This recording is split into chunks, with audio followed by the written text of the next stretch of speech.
तो हेलो बच्चों, स्वागत है आप सभी लोगों का हमारे चैनल विनेश ट्यूटोरियल पर।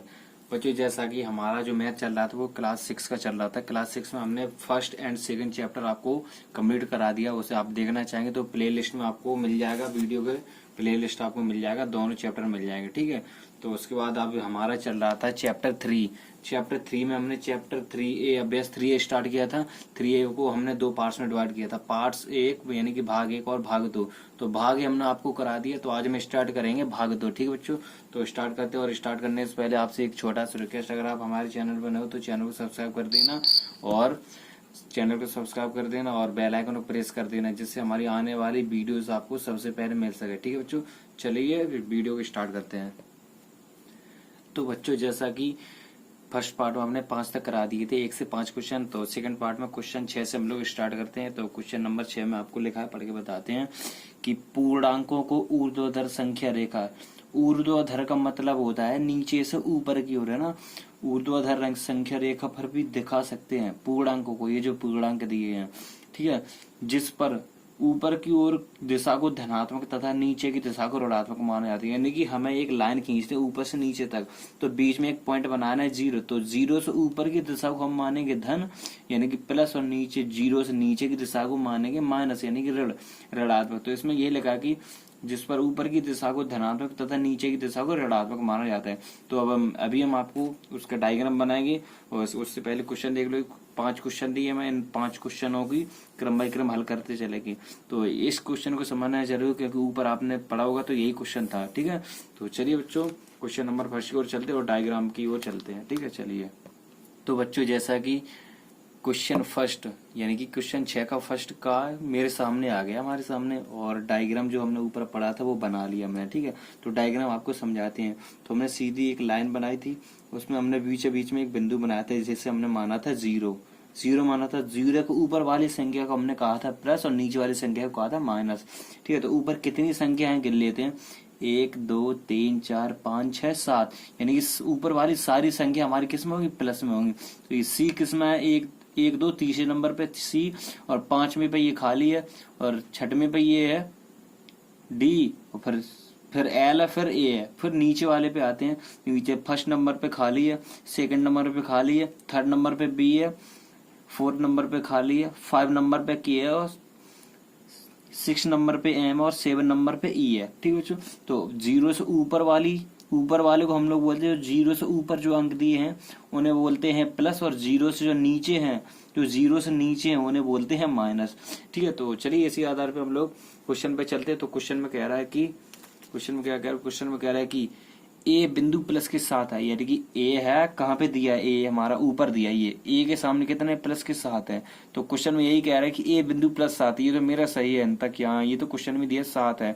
तो कौन सा बिंदु माइनस के साथ है, तो यहाँ से देखो, जब ऊपर की ओर प्लस का है तो माइनस का किधर होगा, नीचे। तो नीचे जाएंगे 0 से 7वां बिंदु कौन सा देखते हैं, 1 2 3 4 5 6 7, कौन सा है, ई कौन सा है, माइनस के साथ बिंदु क्या है, बिंदु क्या सा है, ई है, कौन सा है, ई। बस ये मेरे से पूछा था, ठीक है। तो फिर देख लो एक बार, ऊपर का बिंदु प्लस का 7 है, तो नीचे का बिंदु कितना है, 1 2 3 4 5 6 7, 7 में कौन सा है, ई। तो माइनस का 7 बिंदु कौन सा है, ई है, ठीक है। हो गया। तो चलते क्वेश्चन नंबर खा की ओर। तो बच्चों, जैसा कि क्वेश्चन हमने कहा लिखा था, उसके नीचे हमने सारे क्वेश्चन, 4 क्वेश्चन और थे वो लिख लिए, 5 थे टोटल, तो 4 लिख, एक हो गए, 4 बचे, तो चारों हमने लिख लिए, चारों यहीं पे आपको कंप्लीट करा देगा, ठीक है। तो चलिए देखते हैं सेकंड क्या कह रहा है कि बिंदु बी किस पूर्णांक को निरूपित करता है। बिंदु बी, ये देखो बिंदु बी है कहाँ पे, ए है, डी एल सी 0, तो बिंदु बी ये है। तो ये कौन सा है, मतलब 0 से नीचे है, कितने नंबर पे है, 0 छोड़ के, 1 2 3, कितने पे, 3, कौन सा 3, माइनस का 3, कितने पे, माइनस। बिंदु भी किस पूर्णांक को निरूपित करता है, माइनस के 3 को निरूपित करता है।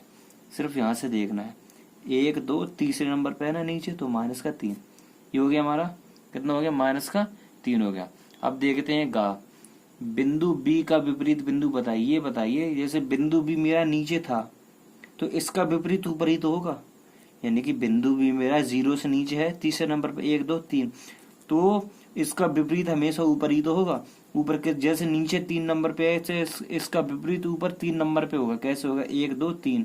तो बी का विपरीत बिंदु कितना हुआ, सी, क्योंकि नीचे है तीसरे नंबर पे, तो इसका विपरीत हमेशा ऊपर होता है, उल्टा एकदम उसी के सीधा होता है। तो नीचे तीसरे नंबर पे था, तो उसी का विपरीत ऊपर तीसरे नंबर पे होगा, कौन सा, सी। तो ये भी हो गया, ठीक है। अब आते हैं घा की ओर। बिंदु डी के और एल से निरूपित पूर्णांक, यानी डी के एल कहाँ कहाँ पे स्थित है, बिंदु डी, ठीक है। तो बिंदु डी कितने नंबर पे है नीचे से, यहाँ से 1 2 3 4 5, तो डी के सामने हुआ एक, तो 5 हो गया, ठीक है। और फिर कौन सा, के कहाँ पे, के नीचे है, कितने नंबर पे, 1 2 3 4 5, तो ये भी 5वें नंबर पे है, ठीक है, 5वें नंबर पे है। उसके बाद बचा है कौन सा, एल। तो एल देखते हैं कितने नंबर पे है, 1 2 3 4 5 6, कितने नंबर पे, 6 नंबर पे है।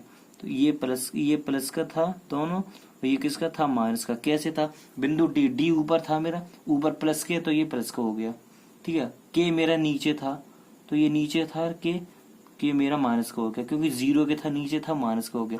अब एल मेरा ऊपर था, ऊपर प्लस में जाता है, एल हो गया प्लस में, ठीक है बच्चों, ये भी हो गया। अब लास्ट क्वेश्चन इसका आ गया, बिंदुओं डी के और एल के विपरीतों को बताइए। विपरीत बताना है, जैसे हमने बी का बिंदु विपरीत सी बताया था, वैसे डी का और के का और एल का बताना है। कैसे बताएंगे, देखो बिंदु डी पहले देखते कहाँ पे है।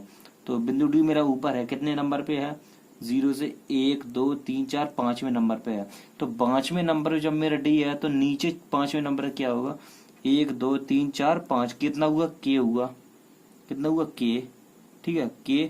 फिर डी का विपरीत हुआ के। अब के का विपरीत, के कहाँ पे है, नीचे है, तो 1 2 3 4 5वें नंबर पे है, तो ऊपर 5वें नंबर पे क्या होगा, 1 2 3 4 5, कितना हुआ, डी हुआ। फिर एल देखते कहाँ पे, एल मेरा ऊपर है, ऊपर देखते कितने नंबर पे है, 1 2 3 4 5, 6वें नंबर पे है, तो नीचे 6वें नंबर पे क्या होगा, विपरीत, 1 2 3 4 5 6, कितना हुआ, एम। तो बच्चों ये भी हो गया। तो ऐसे आप लोग कर सकते हो, ठीक है बच्चों। क्वेश्चन समझ में आया, क्वेश्चन नंबर 6 कंप्लीट हो गया। अब चलते हैं क्वेश्चन नंबर 7 की ओर। तो बच्चों जैसा कि क्वेश्चन अगला है मेरा 7, तो 7 में हमने क्वेश्चन को लिखा है कि इसमें लिखा है कि निम्नांकित के 20 सभी पूर्णांक लिखे, यानी ये जो क्वेश्चन है, क्वेश्चन में पहले एक क्वेश्चन समझ लो कि -2 और +3 इनके बीच में कितने पूर्णांक आते हैं, ठीक है। तो इसके लिए हमें एक डायग्राम की जरूरत पड़ेगी, तो हम डायग्राम अभी आपके सामने बनाते हैं, ठीक है। चलो डायग्राम बनाते हैं।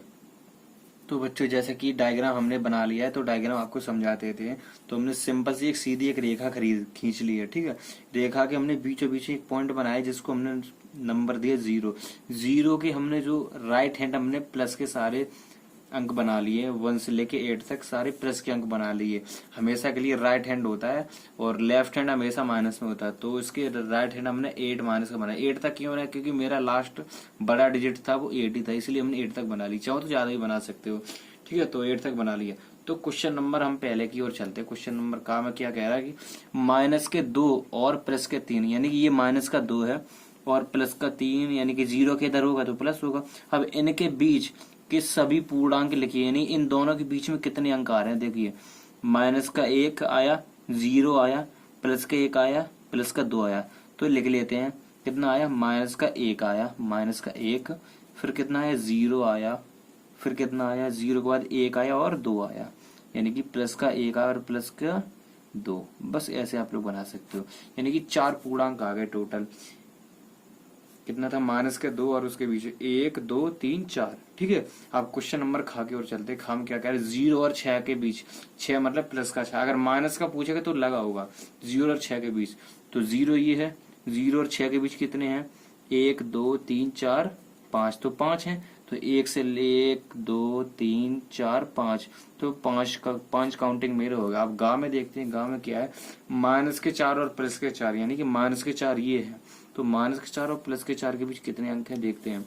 एक तो -3, -2, यानी कि -3, -2, 2 हो गया ना, फिर -1, फिर 0, फिर +1, फिर +2, फिर +3, फिर +3, इतने अंक हो गए हमारे ये -4 और +4 के बीच, यानी कि 3 है, तो 3 के बाद 4 नहीं आ जाएगा, तो 1 2 3 4 5 6 7 अंक हो गए मेरे, ठीक है। अब घा की ओर चलते हैं, -5 और +2 के बीच, तो -5 ये है, +2 ये है, ठीक है। तो दोनों के बीच देखते हैं कितने अंक है, तो ठीक है, तो 1 माइनस के 4 हो गया, फिर माइनस के 3 माइनस के 2 माइनस का 1 माइनस के 4 माइनस के 3 माइनस के 2 माइनस का 1 माइनस के, उसके बाद आ गया 0 के बाद कितना था, प्लस का 2 था, 0 के बाद आ गया 1 प्लस का 1, इतने पूर्णांक आ गए, 1 2 3 4 5 6 पूर्णांक आ गए। ठीक है, अब आते हैं डाडलिया की ओर। माइनस के 3 और प्लस के 5, तो माइनस के 3 ये है और प्लस का 5 ये, देखते हैं इसके अंदर कितने अंक आते हैं। माइनस के 3 और प्लस के 5, तो 1 2 यानी कि माइनस का 2 और माइनस का 1, फिर उसके बाद आता है 0, फिर 1 फिर 2 फिर 3 फिर 4, यानी 5 तक था तो 4 तक आ गया, तो इतने हो गए 1 2 3 4 5 6 7, तो 7 ये हो गए। फिर आते हैं क्वेश्चन नंबर 7 का 4, ये लास्ट है, ये अच्छे से समझ लेना तो सारे और कंफर्म हो जाएंगे। माइनस का 8 कहाँ पे, इधर पे, फिर प्लस का 4 कहाँ पे, यहाँ पे। अब क्या कहा था इसमें कि निम्नांकित के बीच सभी पूर्णांक लिखिए, यानी कि इन दोनों के बीच जो है ना सारे पूर्णांक हमें लिखने हैं। माइनस के 8 और प्लस के 4, इनके बीच हमें कितने पूर्णांक आ रहे हैं, तो गिन लेते हैं। एक माइनस का 7 आया, फिर माइनस का 6 आया, फिर माइनस का 5 आया, माइनस का 4 आया, माइनस के 4 के बाद माइनस का 3 आया, माइनस का 2 आया, माइनस का 1 आया, फिर 0 आया, फिर 1 2 3, यानी कि ये हमारे प्लस के हो गए। 3 के बाद फिर 4 आ जाएगा, 4 तक तो हमसे पूछा ही था, तो ये हो गया। जिसका पूछा उसका नहीं लिखेंगे, उसका बीच का पूछा, कि बीच का पूछा, बीच का लिखेंगे। ठीक है, तो ये क्वेश्चन भी हमारा क्वेश्चन नंबर 7 कंप्लीट हो गया। ठीक है, तो चलते हैं क्वेश्चन नंबर अगले 8 नंबर की ओर। तो बच्चों सिंपली क्वेश्चन नंबर 8 हम लोगों के सामने आ गया है कि इसमें हम देख रहे क्या क्या, इसमें लिखा है कि संख्या रेखा खींचिए। तो हमने एक संख्या रेखा खींच ली, संख्या रेखा खींची है, उसमें क्वेश्चन में आपको दिया है, बुक में दिया है, वही आपको डायग्राम बना लेना है। तो उसमें लिखा कि -5 -3 ये सारे अंक आपको लिखे हैं। तो बीच में एक 0 है, 0 के इधर लेफ्ट हैंड हमेशा माइनस का क्रम होता है और राइट हैंड हमेशा प्लस का क्रम होता है। इधर राइट हैंड प्लस के होते हैं और माइनस के लेफ्ट हैंड होते हैं। ठीक है, तो इसमें लिखा है कि इसमें करना क्या देखते हैं। इसकी सहायता से, मतलब इसी डायग्राम की सहायता से निम्नांकित पूर्णांकों के जोड़े, यानी कि ये जो जोड़े हैं ये पूर्णांक, इनके जोड़े के बीच, यानी इन दोनों के बीच के पूर्णांकों को आरोही यानी बढ़ते क्रम में लिखिए। यानी कि इनके बीच जो भी शब्द आते हैं उनको हम बढ़ते क्रम में लिखेंगे, जैसे छोटा, फिर उससे बड़ा, फिर उससे बड़ा, फिर उससे बड़ा, ऐसे हमको लिखना है। तो पहला क्वेश्चन हम आपको बता दिए, जैसे लिखा है 2 कहाँ पे, ये है 2 प्लस का है ना, तो प्लस का 2 ये है, प्लस का और 5, प्लस के 2 और 5, 2 और 5 के बीच कितने अंक आते हैं, 2 3 और 4। तो इसमें छोटा कौन सा है, 3, और बड़ा कौन सा है, 4। बस ये हो गया बढ़ता क्रम, यानी आरोही क्रम। आरोही क्रम का मतलब होता है पहले छोटा, फिर उससे बड़ा, फिर उससे बड़ा, फिर उससे, जैसे 1 2 3 4 5, ऐसे करके बढ़ता क्रम। ठीक है, अब देखते हैं खा माइनस का 4, ये माइनस का 4 और 0, तो देखते हैं इसके बीच कितने अंक आते हैं। माइनस का 3 आ गया, माइनस का 3, फिर माइनस का 2, फिर माइनस का 1, बस यही था। यानी कि 0, जो अंक अब मैं दिए वो नहीं लिखने बल्कि उनके बीच के लिखने। माइनस के 4 और 0, माइनस के 4 और 0, तो कितना आया, 1 2 3, 3 ही अंक आए। माइनस के 3, माइनस 2, माइनस का 1। ठीक है, ये भी हो गया। अब आता है क्वेश्चन नंबर गा में दिया है 3,8 के बीच कितने अंक हैं, 3 और 8। यहाँ से देखते 3 नंबर ये और 8 नंबर ये, तो कितने आते हैं, 1 2 3 4, यानी कि 4 आते हैं, 3 4 5 6 7। तो लिख लेते क्रम से 3 4 5 6 7। बस आपको क्रम देना है, आरोही क्रम आवश्यक है, क्योंकि 3 सबसे छोटा है, 4 उससे बड़ा है, फिर 4 से बड़ा 5, फिर 5 से बड़ा 6, 6 से बड़ा 7। तो ऐसे हम लोगों को बनाना है सारे के क्रम। ठीक है, तो एक क्वेश्चन और बताएं, ये 2 आपको लगाने हैं, 2 लास्ट वाले, तो आइए हम आप लोग ही छोड़ेंगे, तो इसमें हम ये वाला और बता देंगे। 0,4, तो 0 मेरे पास ये है और 4 ये, तो 0 और 4 के बीच कितने अंक आते हैं, जैसे 1 आया, फिर 2 आया, फिर 3 आया, तो 4 तो मेरे पास दिए ही है नीचे लास्ट में, तो 4 हम नहीं लगाएंगे। तो 1 2 3, 1, 2, 3, तो ये हो गया मेरा ऐसे। ठीक है, तो 8 नंबर भी आपको समझ में आ गया होगा, ये दो आप लोग लगा लेना। ठीक है, तो आप लोगों के लिए छोड़ेगा। चलते क्वेश्चन नंबर 9 की ओर। तो बच्चों जैसा कि क्वेश्चन नंबर 9 हम लोगों के सामने आ गया, इसमें लिखा है क्वेश्चन क्या कहेगा कि निम्नलिखित के मान ज्ञात कीजिए, मतलब निरपेक्ष मान हमें निकालना है। क्या निकालना है, अगर ऐसा सवाल कभी भी आ जाए कि 2 डंडे हों उनके बीच में संख्या लिखी, तो उससे समझ लो वो निरपेक्ष मान निकालना है। क्या निकालना है, निरपेक्ष मान। निरपेक्ष मान की एक हमेशा शख्सियत बात होती है, वो क्या होती है कि कोई भी संख्या अगर दोनों लाइनों के बीच में है तो उस संख्या के चिन्ह हमेशा किस में होगा, प्लस में होगा, और संख्या वही रहेगी। अगर माइनस में होगा तो भी प्लस में रहेगा, अगर प्लस में है फिर भी वही प्लस में ही रहेगी। ये चीज हमेशा याद रखना। बस निरपेक्ष मान में यही काफियत होती है कि कोष्टक के अंदर जैसे यहाँ पे माइनस के 13 है, तो इससे हम इसे बाहर निकालेंगे, यहाँ पे आएगा 13 माइनस का था, यहाँ प्लस का हो गया, तो ये 12 यहाँ पे माइनस का है तो रहेगा प्लस के, लेकिन कोष्टक से बाहर दोनों आ जाएंगे। ऐसी 37 है माइनस का, तो इसे बाहर निकालेंगे तो प्लस का 37 हो जाएगा, प्लस का 37। प्लस ना लगाओ तो कोई दिक्कत नहीं है, प्लस वैसे भी होता है, जैसे 12 में है। तो ये 0 है, तो 0 ना माइनस का ना प्लस का, तो 0 0 ही रहेगा। अब यहाँ पे आते हैं 47 है, 47 ये माइनस का है ना, तो यहाँ पे आएगा प्लस का हो जाएगा। तो प्लस लिखो ना लिखो, अगर 101 ये हम आपके लिए छोड़ देंगे, ठीक है। तो आप लगाइए, ठीक है, और लगाइए तो कमेंट करके हमें इसका आंसर बता दीजिए क्या आएगा, ठीक है। तो चलिए लास्ट क्वेश्चन नंबर 10 की ओर चलते हैं, और इस सीरीज का क्वेश्चन नंबर लास्ट है ये। तो बच्चों जैसे ही क्वेश्चन नंबर 10 और ये लास्ट क्वेश्चन हमारे सामने आ गया, इसमें लिखा है कि सत्य या असत्य की पहचान कर लिखिए। यानी कि इसमें जो है क्वेश्चन ये दिए हैं 6-7 क्वेश्चन दिए हैं, इसमें हमें सत्य और असत्य छांटना है कौन सा, ठीक है। तो पहला क्वेश्चन हम इसमें देखें, सबसे छोटा पूर्णांक 0 है, क्या ये सत्य है कि नहीं है, ठीक है। अगला क्वेश्चन, शून्य का विपरीत नहीं होता, ये बिल्कुल राइट है, शून्य का कोई विपरीत नहीं होता, क्योंकि शून्य एक अकेले ही शब्द है, ना इसे माइनस में लिख सकते हैं ना इसे प्लस में लिख सकते हैं, ठीक है। तो अगला गा, माइनस के 17 बड़ा है, माइनस के 5 छोटा है। भाई ये मत समझना कि जो अंक बड़ा होता है वही शब्द बड़ा होता है। माइनस में आप एक चीज हमेशा के लिए याद रखना, जो अंक सबसे बड़ा होता है और जो अंक सबसे छोटा होता है, जो सबसे बड़ा होता है वो अंक रियल में सबसे छोटा होता है, और जो सबसे छोटा होता है वो रियल में सबसे बड़ा होता है। तो इसमें पूछा है कि 17 सबसे बड़ा है और 5 सबसे छोटा है, गलत है। तो ये क्वेश्चन क्या है, गलत है। तो इसमें 5 बड़ा है और माइनस के 17 छोटा है, क्योंकि काउंटर जब जीरो से हम लोग स्टार्ट करते हैं तो पहले 1 आया, फिर 2 आई, घटती चली जाएगी संख्या, तो घटती चलेगी तो छोटी नहीं हो जाएगी, ये सबसे बड़ा हुआ 1, तो ये जो छोटी संख्या होती है ना वो सबसे बड़ी होती है माइनस में, ठीक है। ये भी गलत हो गया, ठीक है। तो उसके बाद अगला है, एक धनात्मक पूर्णांक अपने योगात्मक पूर्णांक से बड़ा है, धनात्मक पूर्णांक, ये भी बिल्कुल राइट क्वेश्चन है, ठीक है। उसके बाद आता है अगला, एक ऋणात्मक पूर्णांक अपने योगात्मक पूर्णांक से बड़ा है, ये गलत है, ये नहीं है। 4, शून्य एक पूर्णांक नहीं है, शून्य एक पूर्णांक नहीं है, ये गलत है, ये भी एक पूर्णांक है।